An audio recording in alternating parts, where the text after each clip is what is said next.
अयोध्या नगरीमध्ये सुशोभीकरणाचं काम प्रगतीपथावर आहे। नव्याने साकारली जातीये संपूर्ण अयोध्या नगरी।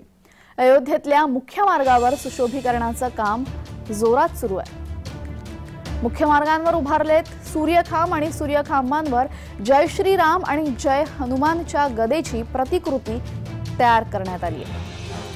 लता मंगेशकर चौक मार्गावर धर्मपथावर हे खांब उभारण्यात आलेले आहेत।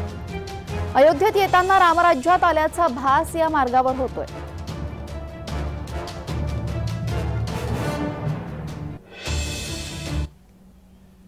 तर या धर्मपथावर कसं सुशोभीकरण केलेलं आहे याचा आढावा घेतलाय आमचे प्रतिनिधी रोहन कदम यांनी। पाहूयात।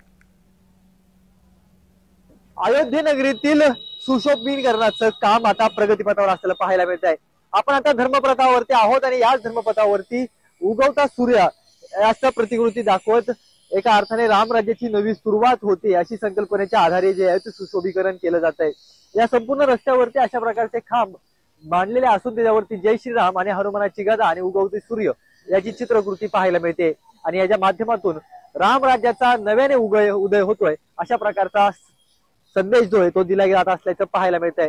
केवळ अयोध्या नगरीतील रामपथच नाही तर हनुमानगडी जवळील रस्ता असेल किंवा रामपथ असेल धर्मपथ असेल या सगळ्याच रस्त्यांवरती सुशोभीकरणाचं काम मोठ्या प्रमाणामध्ये सुरू असलेलं चित्र पाहायला मिळत आहे।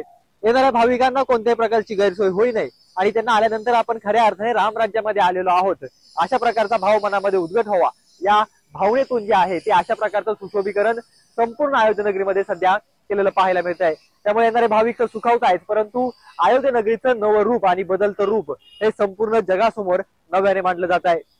रोहन कदम, जय महाराष्ट्र न्यूज, अयोध्या।